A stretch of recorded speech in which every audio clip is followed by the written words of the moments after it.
today we are again talking about J.K. Rowling on this channel. This time we're talking about her work, a recent book, Troubled Blood, which she released under her pen name, Robert Galbraith, that has been causing a lot of controversy. A lot of people are saying this book is transphobic and so forth, so I decided to read it and actually see for myself what the book is about. Well, I actually listened to it on Audible, which is kind of lame to do a video review without actually having the physical book with you. So, you know, the only thing I have to show is my phone with a broken screen.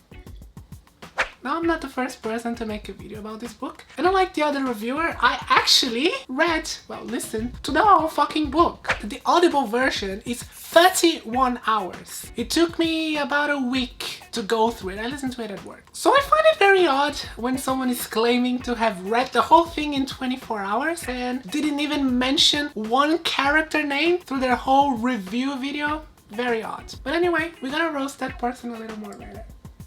Now, this video is a review, so I'm going to talk about the story, and I am going to give major spoilers. Like, I'm gonna tell you how the book ends. So if you don't want spoilers, why the fuck did you click on this video for? But anyway, let's start with the author, Robert Galbraith. I find it very odd that J.K. Rowling uses a pen name when she's such a famous author. It would make a lot more sense to use her name and sell more books. But reading through this book, I can see why she would do that, because this is a very graphic, violent book. So I see it as a way of her to dissociating her name from the children's book that she, releases under her real name. So I think that is more the reason why she says it's something to have her inner male author or some bullshit like that, which doesn't make sense because this book is clearly written by a woman. So I think it's just a way for her to separate those two lines of work. So, when a kid is looking for J.K. Rowling on a library, they won't find these books. Because these books are not meant for children at all. Now, this is the fifth what the fuck? Now, this is the fifth book on her Cormoran Strike series, which follows soldier turned private detective Cormoran Strike, who is kind of a mix between Magnum and Sherlock Holmes, I suppose. And I haven't read any of the previous books, so this was my first contact with the Strike series, as it's called. The first thing I have to say about this book is that it's way too bloody long. And there's so many useless shit on it about personal lives of the characters and shit that I don't really care about. But I do understand that this is the fifth book on a series, so that might be something for the fans, I guess, like the long-term fans who want to know more about these characters. But for me, it was the first time reading this, that was a bit boring. It took way too much of the book that I was not interested about at all. The second thing I would say is that the plot itself is very generic, and it's actually not that exciting because this is a cold case. So, there is not that trying to catch the killer before he kills again, which is usually what you get in these crime stories. You don't really have that because it's an old crime. And the crime was actually the disappearance of a doctor named Margot Bambra, who was a young doctor, 30, I guess. I suppose that's what her age. And she one day disappeared, and she was believed to have been killed by this serial killer named Dennis Creed, who is already in jail for multiple murders. But he never admitted to this crime, and there's no evidence of him committing this crime. Only some witness reports that are vague and a bit misleading and contradictory. So Strike and his partner Robin spend the whole book investigating the disappearance of this doctor. And mostly what they do is interview a bunch of people, witnesses, and people who knew the victim. And that's basically the story. Now, why people are saying that this is a transphobic book? Well, because the main suspect, Dennis Creed, is a crossdresser. And unlike what that other reviewer said in her review, it's not just one line in the book. The fact that Creed is a crossdresser is a major plot point. And not just a crossdresser, he's effeminate, and he's referred to as queer throughout the book. And why that's such a major plot point? Well, because that was a way for this killer to gain people's trust. He was effeminate and he would cross-dress, and he knew that women would trust him more because of that. If a woman sees a man that she assumes is gay, she's gonna think of him as being harmless. And he knew that, and that's why he exploited that. In a wig, bit of lipstick. They think you're harmless, odd, maybe queer. Talk to her for a minute or two. Little dark corner. You act concerned. Bit of Nembutal in her drink. Tiny amount, tiny, said Creed. Then, when they call you back, or run into you 10 minutes later, when they're starting to feel like shit, they're relieved. Because you're the nice man who's safe.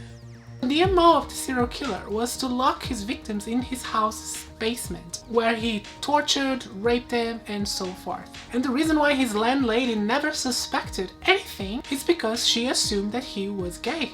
He could never do something like that if he was queer, as she calls it. So that is a thing that the character exploits, and it is a major plot point. Now, is that transphobic? Well, of course not. But I can see why people would say that due to J.K. Rowling's history. When people talk about this book, they are not talking about the book. The book is not transphobic in any way. They are talking about J.K. Rowling. And they are taking her history into the book, which shows that people are not really on board on embracing Roland Barthes' death of the author, even though many of them are wishing the death of the author. But yeah, the only reason why there is any controversy around this book is because it was written by Rowling, because of the other stuff surrounding her. And I think it's all deliberate. This is a book with over 900 pages. She didn't just wrote this book in the last few months. She's been writing this book for a long time. And I think it was all very well carefully planned to create all this controversy around trans issues right before she released this book. I think it's a bit of a marketing ploy, and it worked because this is Robert Galbraith's best-selling book. Now, another important thing about this book is that it's very clear on making points about how we are gendered. It's not only about the killer, but the book makes several points about we making assumptions of people based on gender roles and based on their sex. So I think this is another theme that probably make a few people upset. But again, this is not transphobic in any way. And I actually think I would agree with J.K. Rowling on this particular point. We live in a gendered society. Gender and sex are closely related, and it's something that we experience on a day-to-day lives. It's just a reality of our human experience as biological sexed creatures that we are. So I can see why some people would feel uncomfortable with this book. Those who have read it, most of the critics haven't. Saying this is an example of hate against transgender people, even though it's not a transgender person. I am indeed, because in a lot of people's minds who are not familiar with the distinctions of trans people with these issues and may have seen J.K. Rowling's other derogatory comments against trans people, this will be seen as a way to debase them. This will be seen as an insult to all trans people, the idea that we should be afraid or nervous Benjamin, of somebody. with respect, you haven't read the book, have you? No. You haven't read the book, have you? No.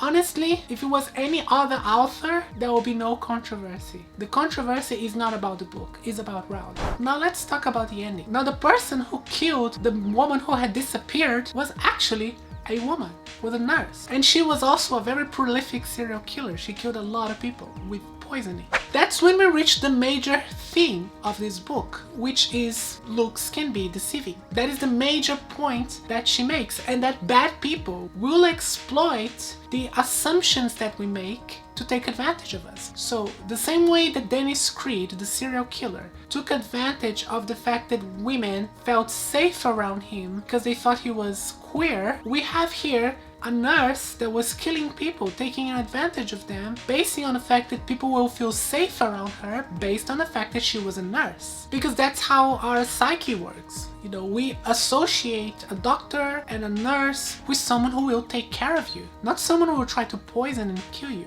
So my verdict would be maybe 3 out of 5 stars, you know, kind of a generic plot. Some characters are interesting. I think Cormoran Strike is a very interesting protagonist. I like the character, but secondary characters, not so much. It didn't really motivate me to read the other Strike books, to be honest. And definitely not transphobic. The idea that this book is transphobic is honestly ludicrous. But, unlike what some people are saying, the cross-dressing is not just one line on the book. It's a very prominent point on the book. It's very important to the plot. Alright guys, thank you all for watching. As always, massive thanks to my subscribers and in particular to my patrons. Love you guys, love your support, thank you so much. I'm probably not gonna put out any other video until I finish part 2 of Who's Vosh. I needed a break from working on that video, but I need to get back to it and hopefully finish in the next coming weeks. Alright guys, I'll see you next time.